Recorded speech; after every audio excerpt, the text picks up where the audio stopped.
Hi viewers, my name is Srihari. ఈరోజు మనం ఓన్గా వెబ్సైట్ అనేది ఎట్లా క్రియేట్ చేసుకోవాలో చూద్దాం. ఓన్గా ఫ్రీగా వెబ్సైట్ క్రియేట్ చేసుకోవచ్చు. ఎట్లాగా అంటే చూద్దాం. ఫస్ట్ ఆఫ్ ఆల్ ఈ ఫోర్ పాయింట్స్ ఉన్నాయి కదా, 4 పాయింట్స్ని మీరు ఫాలో అయ్యారు అంటే మీరు ఓన్గా వెబ్సైట్ అనేది క్రియేట్ చేసుకోవచ్చు. ఓకే, ఫస్ట్ చూడండి, ఇక్కడ first domain register. First of all మనం డొమైన్ అనేది రిజిస్టర్ చేసుకోవాలి. ఓకే, ఈ డొమైన్ అంటే ఏంటి అంటే వెబ్సైట్ యొక్క నేమ్ అనమాట. ఇది ఇప్పుడు google.com అని, yahoo.com అని ఇట్లా ఈ దాన్ని డొమైన్ని పేరుని డొమైన్ అంటారు. ఓకే, చూడండి, దీంట్లో .com అని, .in అని, .org, .net ఇవన్నీ ఏంటంటే డొమైన్స్ ఇవన్నీ. ఇప్పుడు మీ పేరు మీరు సొంతంగా మీ సొంత పేరుతో వెబ్సైట్ క్రియేట్ చేసుకోవాలనుకోండి. ఇప్పుడు శ్రీహరి.com, శ్రీహరి.in, శ్రీహరి.org, శ్రీహరి.net అని ఇట్లా మనం క్రియేట్ చేసుకోవచ్చు. ఇవి ఏంటంటే .com, .in, వీటికి ఏంటి వేరియేషన్ ఏంటి అంటే ఈ .com అనేది మన వరల్డ్ వైడ్ వెళ్తుంది. ఇది వరల్డ్ వైడ్ యాక్సెస్ అవుతుంది. అండ్ .in అనేది మన ఇండియా వాళ్ళు ప్రొవైడ్ చేస్తున్నారు. అండ్ org, .net ఇవి కూడా సేమ్. ఓకే, చూడండి, నెక్స్ట్ మనం డొమైన్ అనేది రిజిస్టర్ చేసుకున్నాక మనం హోస్టింగ్ అకౌంట్కి ఇది ఒకటి రిజిస్టర్ చేసుకోవాలి. హోస్టింగ్ అకౌంట్ అనేది, ఈ హోస్టింగ్ అకౌంట్ అంటే ఏంటంటే మన సిస్టమ్, ఇప్పుడు మన వెబ్సైట్లో ఉన్న ఫైల్స్ అన్నీ దీని నుంచి యాక్సెస్ అవుతాయి. ఇప్పుడు మన సిస్టంలో మీ సిస్టంలో మీ డేటా అనేది ఎక్కడ కాపీ చేస్తారు? మీ హార్డ్ డిస్క్లో కాపీ చేసుకుంటారు. సో అట్లానే ఈ హోస్టింగ్ అకౌంట్లో మన మన వెబ్సైట్ సంబంధించిన ఫైల్స్ అనేది దీంట్లోనే ఉంటాయి. జస్ట్ ఇది ఓన్లీ డొమైన్ అంటే ఓన్లీ జస్ట్ నేమ్, అంటే వెబ్సైట్ యొక్క నేమ్ ఇది. ఓకే, హోస్టింగ్ అకౌంట్ అంటే దీంట్లో ఈ మన ఫైల్స్ అనేది స్టోరేజ్ ఇక్కడ ఉంటుంది. ఓకే, తర్వాత థర్డ్ స్టెప్ నేమ్ సర్వర్స్ని లింక్ చేయాలి. ఏంటంటే ఈ నేమ్ సర్వర్స్ అంటే ఏంటంటే ఈ హోస్టింగ్ అకౌంట్లో నేమ్ సర్వర్స్ అని ఉంటాయి. ఈ నేమ్ సర్వర్స్ అనేది మన డొమైన్కి లింక్ చేయాలి. డొమైన్లో ఈ నేమ్ సర్వర్స్ అనేది కాపీ చేసి లింక్ చేయాలి. ఇది ఎట్లాగో మీకు చూపిస్తాను. అండ్ నెక్స్ట్ తర్వాత ఇది సాఫ్ట్వేర్ అనేది మనకు హోస్టింగ్ అకౌంట్లో మీరు డొమైన్ రిజిస్టర్ చేసుకున్నారు, హోస్టింగ్ అకౌంట్ క్రియేట్ చేసుకున్నారు, నేమ్ సర్వర్స్ కూడా ఇచ్చేసారు. ఇప్పుడు నెక్స్ట్ లాస్ట్ చేయవలసింది ఏంటి అంటే మన హోస్టింగ్ అకౌంట్లో మీరు సొంతంగా మీకు HTML వస్తే కనుక మీరు సొంతంగా వెబ్ డిజైన్ చేసుకోవచ్చు. మీరు లేదు అంటే ఆల్రెడీ ఆన్లైన్లో రెడీమేడ్గా వర్డ్ప్రెస్ అని, జూమ్లా అని ఇట్లా సాఫ్ట్వేర్స్ ఉంటాయి. దీన్ని యూస్ చేసుకుని మీరు వెబ్సైట్ అనేది క్రియేట్ చేసుకోవచ్చు. ఓకే, ఇప్పుడు మనం చూద్దాం. ఇప్పుడు మీరు ఫస్ట్ ఆఫ్ ఆల్ గూగుల్లో .tk టైప్ చేయండి. ఓకే, ఇక్కడ ఉంది చూసారా, దీన్ని ప్రెస్ చేయండి. ఇప్పుడు .tk ఇది ఏంటి అంటే .tk అనేది మనకి ఫ్రీ డొమైన్ సర్వీస్ ఇది. ఓకే, ఇప్పుడు మీకు యాక్చువల్లీ మీకు .com, .in, .org, .net ఇవన్నీ కావాలి అంటే మీరు పర్చేస్ చేయాలి, ఆన్లైన్లో కొనుక్కోవాలి ఇవి. ఓకే, ఫ్రీగా దొరకవు. ఇక్కడ మనకి .tk అనేది మనకి ఫ్రీగా వస్తుంది. సో నేను ఫ్రీగా వెబ్సైట్ అనేది క్రియేట్ చేయడం అలాగే చెప్తున్నాను. ఓకే, ఇప్పుడు మీరు ఏం చేయాలి అంటే ఇప్పుడు మీరు ఏమైతే వెబ్సైట్ పేరు పెట్టాలనుకుంటున్నా ఆ పేరు అనేది ఇక్కడ టైప్ చేయండి. ఓకే, నేను శ్రీహరి.tk శ్రీహరి 96 అని టైప్ చేస్తున్నాను. మీ ఇష్టం, మీరు ఏదైనా పెట్టుకోవచ్చు. శ్రీహరి 96 అనే కాదు, మీరు ఏదైనా పెట్టుకోవచ్చు ఇక్కడ. ఓకే, ఇక్కడ ఇది అవైలబిలిటీ ఉందో లేదో ఫస్ట్ ఆఫ్ ఆల్ చూద్దాం. ఓకే, ఇది అవైలబిలిటీ ఉంది. ఎట్లా అని తెలుస్తుంది అంటే ఇక్కడ మీరు చూడండి. ఇప్పుడు నేను గో అంటే ఏమవుతుంది, డొమైన్ ఆల్రెడీ టేకెన్ అంటుంది, ప్లీజ్ సెలెక్ట్ ఎనదర్ అంటుంది. సో ఆ డొమైన్ ఆల్రెడీ ఉంది. సో మనం ఎనదర్ తీసుకుందాం. ఓకే, ఇప్పుడు చూడండి, ఇప్పుడు గో నొక్కండి, అవైలబుల్ ఉంది అంటే ఇట్లా వస్తుంది. ఓకే, ఇప్పుడు మీరు కొత్త పేజ్లో 1 ఫ్రీ హోస్టింగ్ అని టైప్ చేయండి. 1 ఫ్రీ హోస్టింగ్. ఓకే, 1 ఫ్రీ హోస్టింగ్ని క్లిక్ చేయండి. ఓకే, ఫస్ట్ ఆఫ్ ఆల్ మీరు దీనికి సైన్ అప్ అవ్వాలంటే రిజిస్టర్ చేసుకోవాలి దీంట్లోని. ఇది ఏంటంటే 1 ఫ్రీ హోస్టింగ్ అనేది ఏంటంటే ఇది hosting service, free hosting service ఇది. ఓకే, ఈ .tk అనేదేమో ఫ్రీ డొమైన్ సర్వీస్, ఇదేమో ఫ్రీ హోస్టింగ్ సర్వీస్. ఇది హోస్టింగ్ అంటే చెప్పాను కదా మీకు, వెబ్ సర్వర్ ఫైల్స్ అనేది ఇంట్లోనే స్టోర్ అవుతాయి. ఓకే, ఇది మనకి 10 GB దాకా ఇస్తాడు వీడు ఫ్రీ, కానీ 100 GB బ్యాండ్విడ్త్తో. ఓకే, ఇక్కడ ఫ్రీ హోస్టింగ్ క్లిక్ చేస్తే ఇక్కడ వస్తుంది గెట్ ఫ్రీ హోస్టింగ్ అని, దీన్ని క్లిక్ చేయండి. ఇక్కడ మీ ఈమెయిల్ నేము పాస్వర్డ్ అన్నీ ఇవ్వండి. ఓకే, ఇదంతా ఫిల్ చేసి ఇక్కడ సైన్ అప్ని క్లిక్ చేయండి. నాకు ఆల్రెడీ అకౌంట్ ఉన్నది. ఓకే, నేను లాగిన్ అవుతున్నా.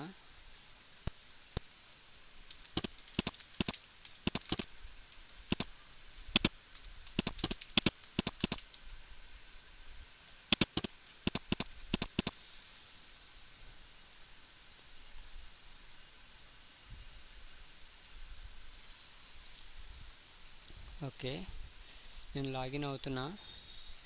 ఇక్కడ చూడండి, ఇక్కడ హోస్టింగ్ అనే ఒక హోస్టింగ్ అనే ఆప్షన్ ఉంది చూసారా, ఇక్కడ దీన్ని క్లిక్ చేయండి.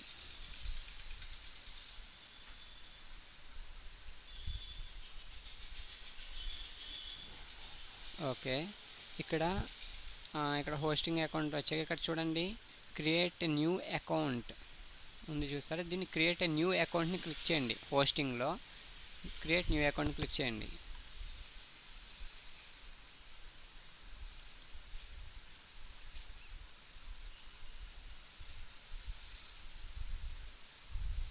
ఓకే, ఇక్కడ చూడండి, ఇప్పుడు ఇక్కడ హోస్టింగ్ ప్లాన్ ఉంది చూసారా, సెలెక్ట్ హోస్టింగ్ ప్లాన్. ఇక్కడ మొత్తం 2 ఆప్షన్స్ ఉన్నాయి. ఇక్కడ 1 ఫ్రీ హోస్టింగ్ అని, 1 ఫ్రీ హోస్టింగ్ ప్రో అని ఉంది. ప్రో అంటే మనకి అమౌంట్ పడుతుంది, దీనికి అమౌంట్ ఛార్జెస్ చేస్తారు. సో ఇది మనకి ఇది వద్దు, 1 ఫ్రీ హోస్టింగ్ని సెలెక్ట్ చేసుకుంటున్నాను నేను. మీరు కూడా దీంట్లోకి వెళ్ళండి. ఓకే, సెలెక్ట్ చేయండి.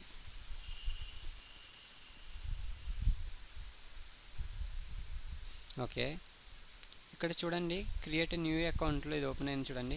ఇక్కడ సబ్ డొమైన్ దగ్గర టిక్ ఉంది చూసారా, ఇది సబ్ డొమైన్ దగ్గర టిక్ తీసేసి ఇక్కడ డొమైన్ దగ్గర టిక్ చేయండి. డొమైన్ దగ్గర క్లిక్ చేసి డొమైన్ నేమ్ ఇక్కడ మీరు ఏమి ఇచ్చారు, శ్రీహరి96 అని ఇచ్చాను నేను. ఇక్కడ .tk అని మీరు యాజ్ ఇట్ ఈజ్ ఇక్కడ ఏ స్పెల్లింగ్ అయితే కొట్టారో అదే స్పెల్లింగ్ ఇక్కడ ఇవ్వాలి. Okay, .tk. ఓకే, ఇప్పుడు పాస్వర్డ్ ఇవ్వండి దానికి ఏదో ఒకటి. కింద రీఎంటర్ పాస్వర్డ్ మళ్ళీ అగైన్ టైప్ చేయండి. ఓకే, దీంట్లో ఈ టెక్స్ట్ ఇవ్వండి.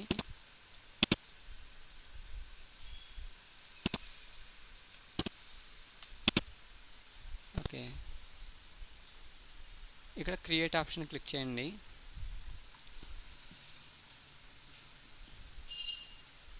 ఓకే, నేను రాంగ్ ఇచ్చినట్టున్నా.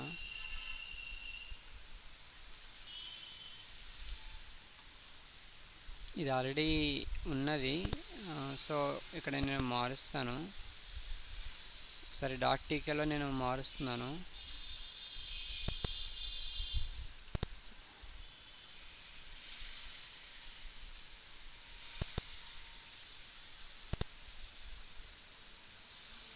ఓకే, చూడండి నేను వేరేది ఇస్తాను ఇప్పుడు.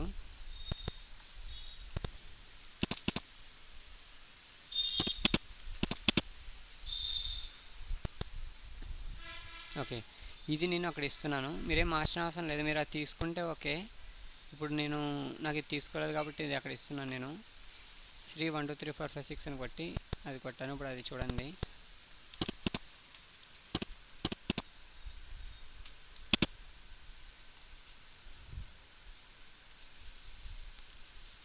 యాక్చువల్లీ ఇక్కడ నాకు ఎందుకు ఎర్రర్ వచ్చిందంటే ఇది ఆల్రెడీ రిజిస్టర్ అయ్యిందంట నేను ఇందాక ఇచ్చింది, సో నేను వేరేది ఇస్తున్నాను అందుకే. ఓకే, చూడండి ఇప్పుడు పాస్వర్డ్ ఇవ్వండి.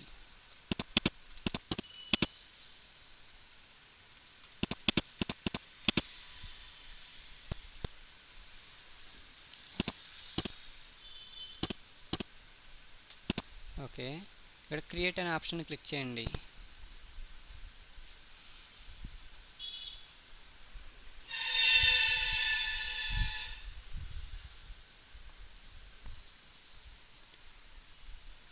ఓకే, ఇప్పుడు నాకు అకౌంట్ అనేది క్రియేట్ అయ్యింది.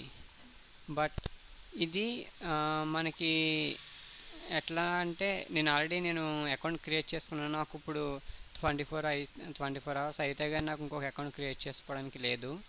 సో మీకు ఇక్కడ వస్తుంది, బట్ అది మీకు మినిమం 8 అవర్స్ టైం పడుతుంది మీకు హోస్టింగ్ అకౌంట్ అనేది క్రియేట్ అంటే రన్ అవుతుంది మీకు. బట్ అది వర్క్ చేయడానికి మీకు 2 to 3 అవర్స్ దాకా టైం పడుతుంది మీకు. ఓకే, మీకు ఒక యాక్టివేషన్ మీకు ఇట్లా క్రియేట్ చేయగానే ఇక్కడ మీకు సక్సెస్ఫుల్ అని వచ్చేస్తుంది. మీకు ఇక్కడ మెయిల్లో చూడండి, మెయిల్లో చూసినట్లయితే ఇక్కడ onefreehosting.com నుంచి ఒక మెయిల్ వస్తుంది మీకు. మీరు ఇక్కడ హోస్టింగ్ అకౌంట్లో క్రియేట్ చేయగానే మీకు ఈ మెయిల్ వస్తుంది.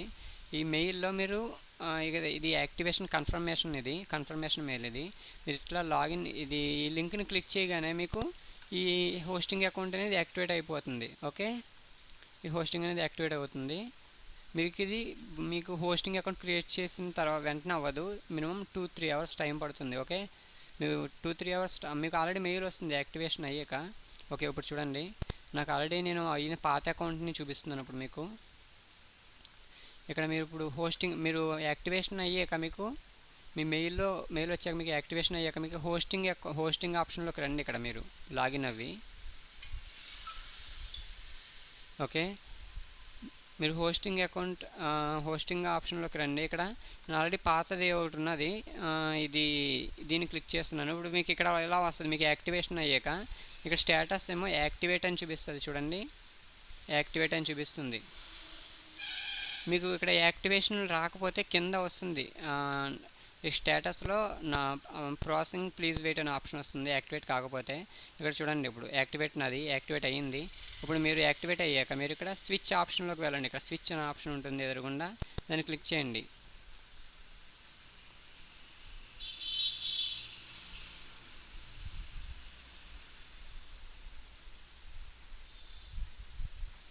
ఓకే, ఇప్పుడు చూడండి, ఇక్కడ ఇట్లా వస్తుంది. ఇక్కడ ఇట్లా ఓపెన్ అయ్యాక ఇక్కడ మీకు ఇట్లా వస్తుంది. స్విచ్ ఆప్షన్లోకి వెళ్ళగానే ఇక్కడ డీటెయిల్స్ అనే ఆప్షన్ ఉంది కదా, ఈ డీటెయిల్స్ అనే ఆప్షన్లోకి వెళ్ళండి. ఓకే,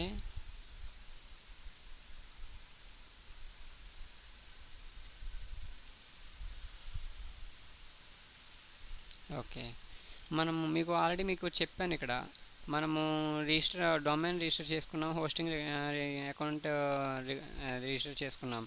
తర్వాత ఇక్కడ నేమ్ సర్వర్స్ యాడ్ చేయాలని చెప్పాను కదా. ఇప్పుడు మనం నేమ్ సర్వర్స్ అనేది యాడ్ చేయాలి. ఇది హోస్టింగ్ అకౌంట్లో ఈ నేమ్ సర్వర్స్ ఇవి. ఓకే, ఈ 2 నేమ్ సర్వర్స్ మనము ఈ డొమైన్కి లింక్ చేయాలి. ఇప్పుడు మీరు .tk అనే డొమైన్ ఓపెన్ చేయండి. ఓకే, ఈ .tk డొమైన్ ఓపెన్ చేసి మీరు ఇంతకుముందు చేశారు కదా, అదే మీరు క్లోజ్ చేసేస్తే మళ్ళీ ఇట్లా ఓపెన్ చేసుకోండి. మీరు ఇందాక కొట్టినదే వస్తుంది సేమ్. మీరు ఇక్కడ హోస్టింగ్లో మీరు ఏమైతే ఇచ్చుకున్నారో అదే రావాలి. ఓకే, ఇక్కడ ఇదిగోండి అకౌంట్ అనేది చూడండి, మీరు ఇందాక ఇదే అడ్రస్ ఇచ్చారు, ఇదే అడ్రస్ మళ్ళీ క్లోజ్ చేస్తే కనుక ఓపెన్ చేసుకోండి ఇది. ఓకే, ఓకే, ఇప్పుడు మీరు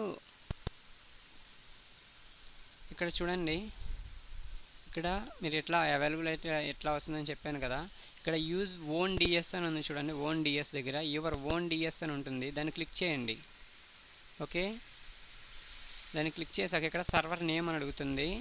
సర్వర్ నేమ్లో మీ హోస్టింగ్ అకౌంట్ సంబంధించి ఈ నేమ్ సర్వర్ 1ని కాపీ చేయండి. ఇక్కడికి OneFree హోస్టింగ్ అకౌంట్లో ఉన్న నేమ్ సర్వర్ని ఇక్కడ కాపీ చేయండి.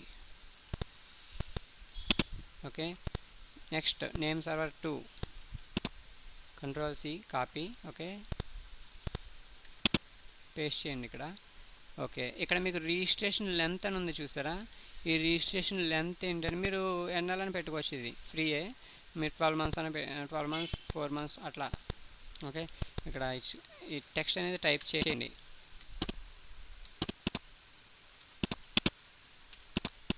ఓకే, మీరు సైన్ అప్ అవ్వాలి దీనికి ఇప్పుడు. ఓకే, సైన్ అప్ని క్లిక్ చేయండి. ఇక్కడ మీకు గూగుల్ అకౌంట్ ద్వారా ఇది లాగిన్ అవుతుంది ఇది. ఓకే,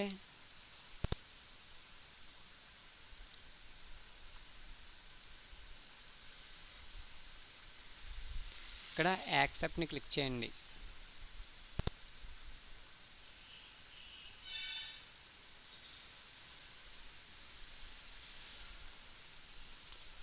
ఓకే, మనది సక్సెస్ఫుల్గా రిజిస్ట్రేషన్ అయ్యింది. ఇక్కడ చూడండి. ఓకే, ఇప్పుడు మెయిల్ ఓపెన్ చేసుకుని చెక్ చేసుకున్నట్లయితే ఇక్కడ చూడండి, గూగుల్ ద్వారా ఇది కనెక్ట్ అయ్యింది. ఓకే, చూడండి, ఇప్పుడు మీరు మీ హోస్టింగ్ అకౌంట్ అనేది మీ డొమైన్కి కనెక్ట్ చేయబడింది. మీరు ఇక్కడ మెయిల్ చెక్ చేసుకున్నట్లయితే నేను జీమెయిల్ ఓపెన్ చేస్తున్నాను.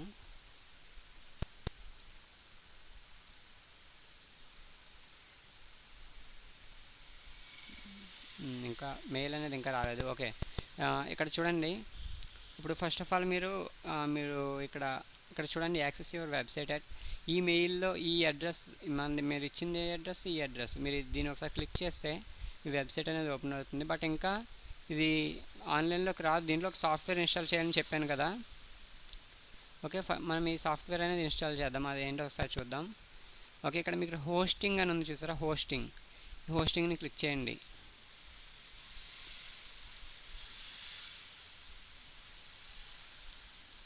హోస్టింగ్ని క్లిక్ చేశాక ఇక్కడ చూడండి, ఇక్కడ దీనికి ఆప్షన్, ఇక్కడ స్విచ్ అనే ఆప్షన్ ఉంది చూసారా, దీన్ని స్విచ్ అనే ఆప్షన్ క్లిక్ చేయండి.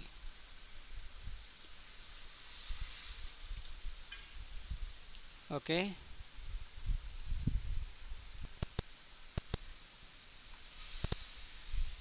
ఓకే, ఇక్కడ చూడండి, ఇదంతా ఏంటి అంటే ఇది హోస్టింగ్, దీన్ని సి ప్యానల్ అంటారు, అంటే కాన్ఫిగరేషన్ ప్యానల్, ఇది కంట్రోల్ ప్యానల్. ఓకే, ఇక్కడ చూడండి, ఇప్పుడు ఇక్కడ ఆటో ఇన్స్టాల్ అంటే వెబ్సైట్ అని ఉంది చూసారా. ఇక్కడ మీరు హోస్టింగ్లో నేను అకౌంట్స్కి వచ్చాను, స్విచ్చెస్ అకౌంట్లోకి వచ్చాను నేను. దీంట్లో మీకు ఆటో ఇన్స్టాల్ ఆప్షన్ ఉంది చూసారా, ఇక్కడ వెబ్సైట్స్ అని ఉంది, ఆటో ఇన్స్టాల్, దీన్ని క్లిక్ చేయండి ఒకసారి.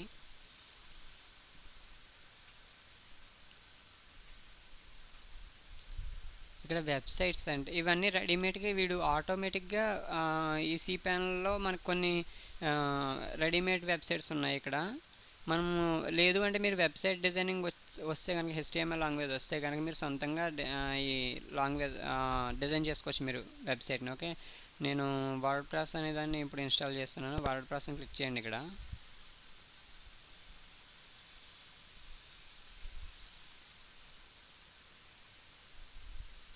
ఓకే, వర్డ్ ప్రెస్ ఓపెన్ అయింది.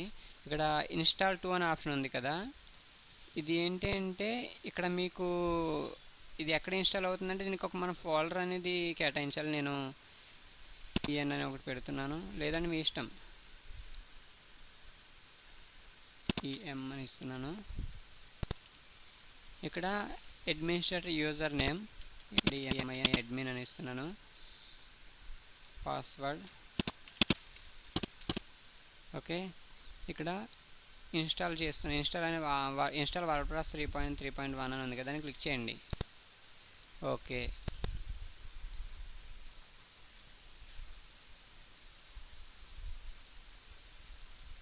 ఓకే, ఇక్కడ చూడండి, ఇక్కడ సాఫ్ట్వేర్ ఇన్స్టాల్ అవుతుంది. MySQL manager working and installing software అని అవుతుంది చూడండి. ఇది కంప్లీట్గా అవ్వాలి. ఇక్కడ చూడండి, ఇది ఇన్స్టాలేషన్ అవుతుంది. ఇన్స్టాలేషన్ URL, ఇది మన వెబ్సైట్ URL, ఇది ఇన్స్టాలేషన్ URL. ఇక్కడ అడ్మిన్ లాగిన్ ఇది. ఓకే, ఇన్స్టాలింగ్ ప్రాసెసింగ్లో ఉంది.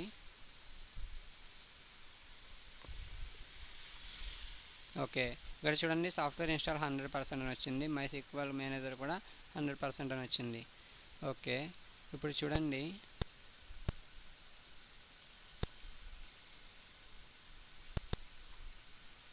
ఇక్కడ దీన్ని ఇన్స్టాల్ చేస్తాను కదా, దీన్ని క్లిక్ చేయండి ఒకసారి.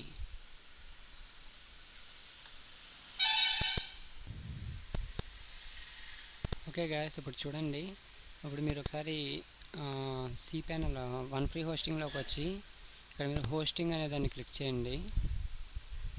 అండ్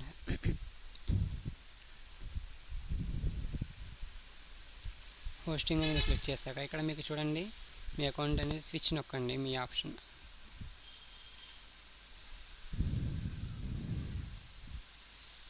ఇక్కడ స్విచ్ అనే ఆప్షన్ నొక్కారు కదా, ఇప్పుడు ఇక్కడ చూడండి, ఇక్కడ ఆటో ఇన్స్టాల్ వెబ్సైట్ అని చూసారు. ఇక్కడ ఎక్కడంటే పైనుంచి డౌన్లోకి రండి, డౌన్లో వెబ్సైట్ ఆటో ఇన్స్టాల్ అని క్లిక్ చేయండి.